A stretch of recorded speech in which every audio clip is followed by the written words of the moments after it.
اولئک الذین ھدی اللہ فبہداہ مقتدہ۔ سامعین کرام، عصر بعد کا پروگرام نیک لوگوں کے ساتھ، اس کی ایک اور کڑی لے کر میں آپ کی خدمت میں حاضر ہوں، یعنی حضرت سعد بن معاذ رضی اللہ عنہ۔ صحابہ میں کئی ایسے صحابہ ہیں جن کا نام سعد ہے، جیسے سعد بن ابی وقاص، سعد بن عبادہ اور سعد بن معاذ۔ جیسے صحابہ میں کئی عبداللہ ہیں جن کو عبادلہ اربعہ کہا جاتا ہے، ویسے ہی کئی سعد بھی ہیں، انہی میں سے ایک نمایاں نام ہے حضرت سعد بن معاذ رضی اللہ عنہ۔ آج انہی کے سلسلے میں ان کی زندگی کے کچھ حالات آپ سے میں لب کشائی کروں گا۔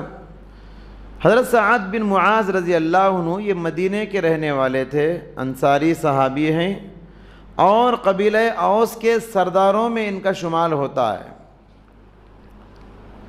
ان کی یہ منقبت ہے، یہ فضیلت ہے کہ نبی کریم صلی اللہ علیہ وسلم مکے سے ہجرت کر کے مدینہ آنے سے پہلے ہی یہ مسلمان ہو چکے تھے مدینہ میں۔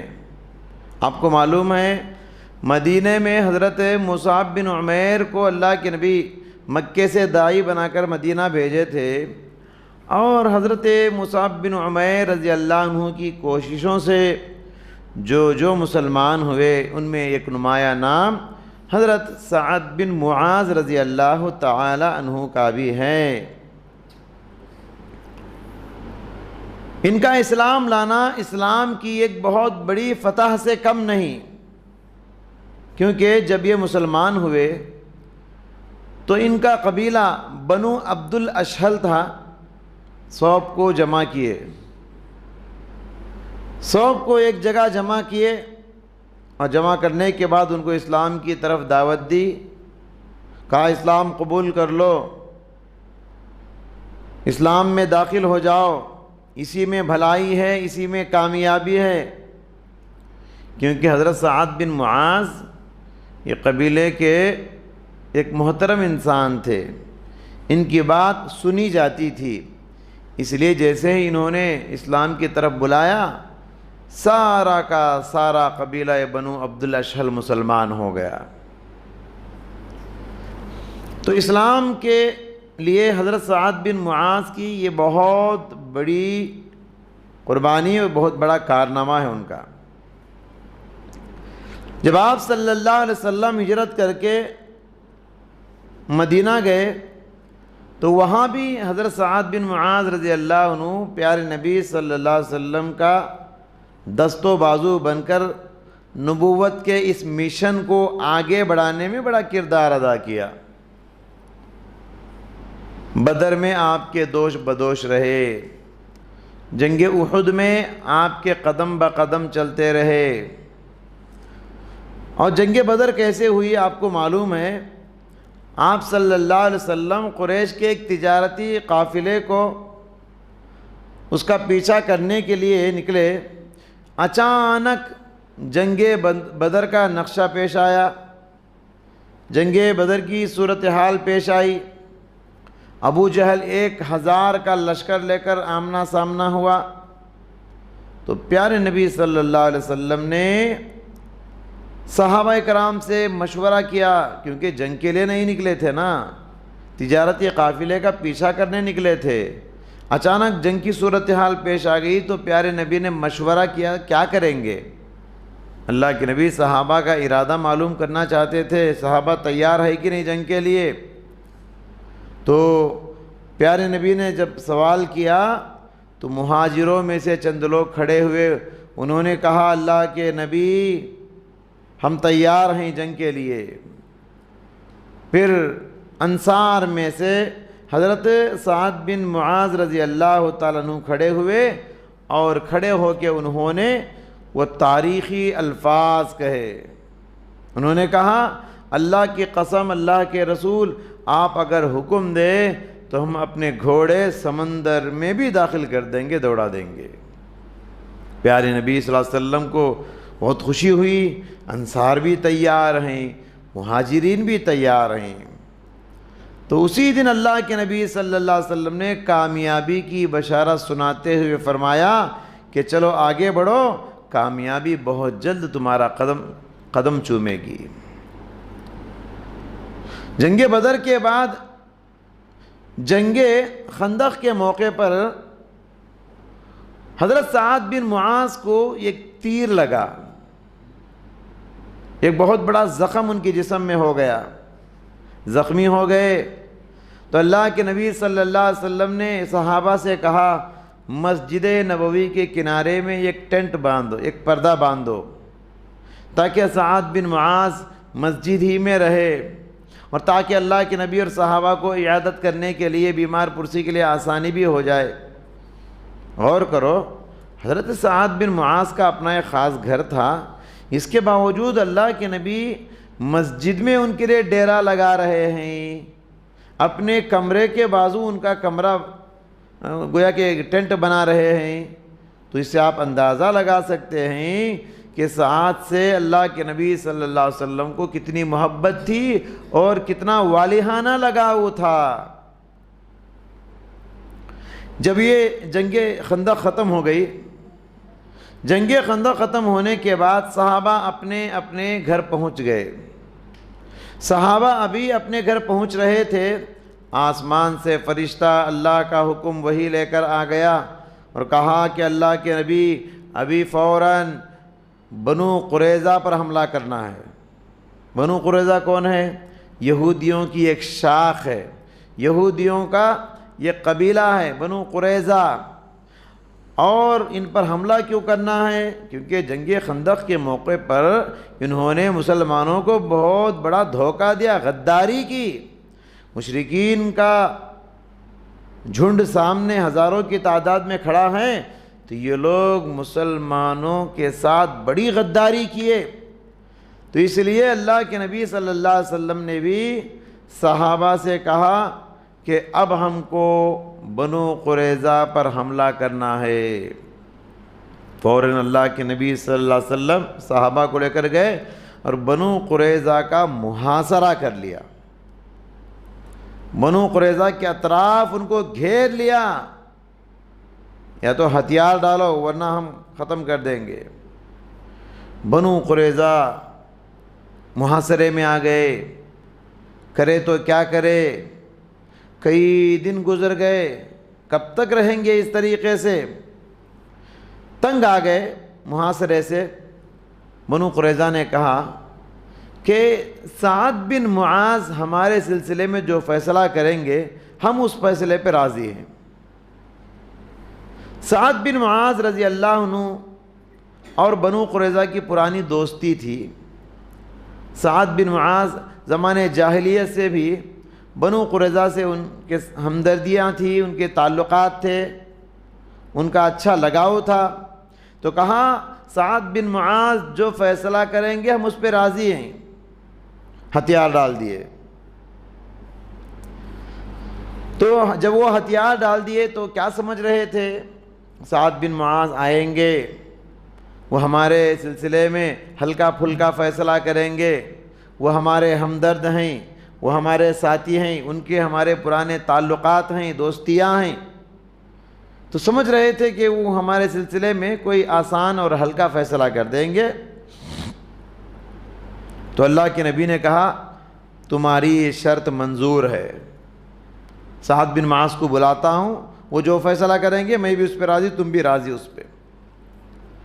چونکہ حضرت سعد بن معاذ مسجد نبوی میں زخمی پڑے ہوئے ہیں، ان کو سواری پہ بٹھا کے لایا گیا اور بنو قریظہ کی ملاقات ہوئی۔ ان سے گفتگو کرنے کے بعد سیدھے اللہ کے نبی کے پاس آئے، اور آنے کے بعد کہا اللہ کے، جب وہ سعد بن معاذ آئے تو پیارے نبی صلی اللہ علیہ وسلم نے صحابہ سے کہا قوموا لسیدکم، ارے سعد آ رہے ہیں، اپنے سردار کے لیے کھڑے ہو کے استقبال کرو۔ انصاریوں سے پیارے نبی نے کہا اٹھو، سعد آ رہے ہیں۔ کتنا اونچا مقام تھا سعد بن معاذ کا۔ اللہ کے نبی نے خود کہا قوموا لسیدکم، اپنے سردار کے لیے اٹھ کر کھڑے ہو کر استقبال کرو۔ سعد بن معاذ آئے اور بنو قریظہ کے پاس سیدھے اندر گئے، ان سے گفتگو کی، پھر اللہ کے نبی کے پاس آئے اور آنے کے بعد کہا اللہ کے نبی بنو قریظہ کے بارے میں میرا فیصلہ یہ ہے کہ جو بھی اس میں جنگ کے قابل ہیں، بالغ ہیں، ان سارے مردوں کو قتل کر دیا جائے اور ان کے بچے اور عورتوں کو قیدی بنا لیا جائے، اور بچا ان کا مال، ان کے زمینات، ان کی پوری جائیداد اور جنگلات کو مسلمانوں میں بانٹ دیا جائے۔ پیارے نبی صلی اللہ علیہ وسلم سعد بن معاذ کے اس فیصلے کو سن کر بہت خوش ہوئے، اور اللہ کے نبی نے فرمایا سعد نے آج بالکل ویسے ہی فیصلہ کیا جیسے فیصلہ کہ اللہ نے 7 آسمانوں پہ کیا تھا، وہی فیصلہ آج سعد بن معاذ نے کیا۔ یہودی سمجھ رہے تھے کہ بڑا ہمدرد انسان ہے، ہمارے سلسلے میں نرمی کا فیصلہ ہوگا، دوستی کا لحاظ کر کے ہمارے ساتھ نرم فیصلہ کریں گے، ہلکا فیصلہ کریں گے، مگر یہودی نہیں جانتے جو ایمان والے ہوتے ہیں، ایمان والے ان کے بارے میں خود قرآن کیا گواہی دیتا ہے، لا تجد قوم یؤمنون باللہ والیوم الآخر یوادون من حاد اللہ ورسولہ ولو كانوا آباؤهم وابناؤهم واخوانهم وعشیرتهم اولئک كتب فی قلوبهم الایمان۔ اللہ تعالیٰ نے کہا ایمان والوں کی تعریف کرتے ہوئے اللہ والے اللہ اور اس کے رسول کے دشمنوں سے کبھی دوستی نہیں کریں گے، اگرچہ کہ وہ ان کے باپ کیوں نہ ہو، ان کے دادا کیوں نہ ہو، ان کے خاندان والے قبیلے والے کیوں نہ ہو، ان کے بھائی کیوں نہ ہو۔ ایمان والے اپنے مفاد کے لیے دوستی کا لحاظ نہیں کریں گے، وہ انصاف کے مطابق فیصلہ کریں گے۔ تو بہرحال اس فیصلے کو سن کر اللہ کے رسول نے بہت خوشی کا اظہار کیا۔ حضرت سعد بن معاذ رضی اللہ تعالیٰ عنہ کی زندگی زیادہ لمبی نہیں تھی، زیادہ طویل نہیں تھی۔ جنگ میں جو زخم ان کو لگا تھا، جنگ خندق میں، وہ اس زخم کی تاب نہ لا سکے، اس زخم کی تاب نہ لا سکے، اور بنو قریظہ کے فیصلے کے چند دن بعد ہی وہ اللہ کے پیارے ہو گئے، وہ دنیا سے رخصت ہو گئے، اور ان کی موت جو ہے ہم سب کے لیے بہت سبق رکھتی ہے۔ حضرت سعد بن معاذ جس دن انتقال ہوئے، پیارے نبی صلی اللہ علیہ وسلم نے ارشاد فرمایا ان کی موت پر احتز لموتہ عرش الرحمن، احتز لموتہ عرش الرحمن، سعد بن معاذ کی موت پر رحمان کا عرش جنبش میں آ گیا، رحمان کا عرش حرکت میں آ گیا۔ سبحان اللہ، اللہ کا عرش کیسے ہلنے لگا، حرکت میں آ گیا؟ یہ سب غیب کی باتیں ہیں، یہ سب ہم کو سمجھ میں آنے والی نہیں۔ آسمانوں میں حضرت سعد کی روح جب جا رہی تھی تو اللہ کے عرش کو بھی جنبش آ گئی، اتنی پاکیزہ روح تھی حضرت سعد بن معاذ رضی اللہ تعالیٰ عنہ کی۔ اور حضرت سعد بن معاذ کو یہ اعزاز بھی، یہ عزت بھی حاصل ہے کہ جب ان کو غسل دے دیا گیا، کفن پہنا کے جنازے میں رکھ دیا گیا، جب ان کا جنازہ اٹھا رہے تھے تو صحابہ کیا سمجھ رہے تھے، جرے بھاری آدمی ہیں، جنازہ بہت بھاری ہوگا، زوردار انداز میں جنازے کو اٹھائے تو ایک دم جنازہ ہلکا پھلکا ہے۔ کہا اللہ کے نبی کیا بات ہے، جنازہ اتنا ہلکا کیوں ہے؟ تو آپ صلی اللہ علیہ وسلم نے فرمایا انہو حملہ غیرکم، جنازے کو صرف تم نہیں اٹھائے ہو، تمہارے علاوہ بھی ان کو فرشتے اٹھائے ہیں۔ اور آپ نے فرمایا شہدہ 70,000 من الملائکہ، سعد بن معاذ جب انتقال ہوئے آسمان سے ان کی جنازے کو اٹھانے اور جنازے کی نماز پڑھنے 70,000 فرشتوں کو اللہ نے بھیجا ہے۔ 70,000 فرشتے ان کی جنازے کی نماز میں، اور ان کے جنازے کو اٹھانے میں، ان کے پیچھے چلنے میں شامل ہوئے۔ بہرحال جب جنازے کو قبرستان تک پہنچایا گیا، جب ان کو دفن کر دیا گیا، دفن کرنے کے بعد بہت دیر تک اللہ کے نبی وہیں کھڑے رہے، دعا کرتے رہے، اور سبحان اللہ سبحان اللہ سبحان اللہ بولتے رہے۔ صحابہ ڈر گئے، اور صحابہ نے بھی سب نے کہا سبحان اللہ سبحان اللہ۔ پھر کچھ دیر کے بعد اللہ کے نبی اللہ اکبر کہنے لگے، تو صحابہ کرام بھی اللہ اکبر کہنے لگے۔ عجیب لگا صحابہ کو، کسی کے دفن کے بعد اللہ کے نبی نے ایسا نہیں کہا، ان کے لیے کیوں کہا؟ تو صحابہ نے سوال کر لیا، تو پیارے نبی نے فرمایا جب سعد بن معاذ کو قبر میں رکھا گیا تو قبر نے لقد زم زمتن ثم فرج عنہ، قبر نے ایک مرتبہ حضرت سعد بن معاذ کو دبا کے چھوڑ دیا، ایک مرتبہ تھوڑی دیر کے لیے قبر تنگ ہو گئی، پھر اس کے بعد کشادہ ہو گئی۔ اس لیے میں اللہ کی تعریف بیان کر رہا تھا، تسبیح اور تکبیر پڑھ رہا تھا۔ قبر نے کیوں دبایا؟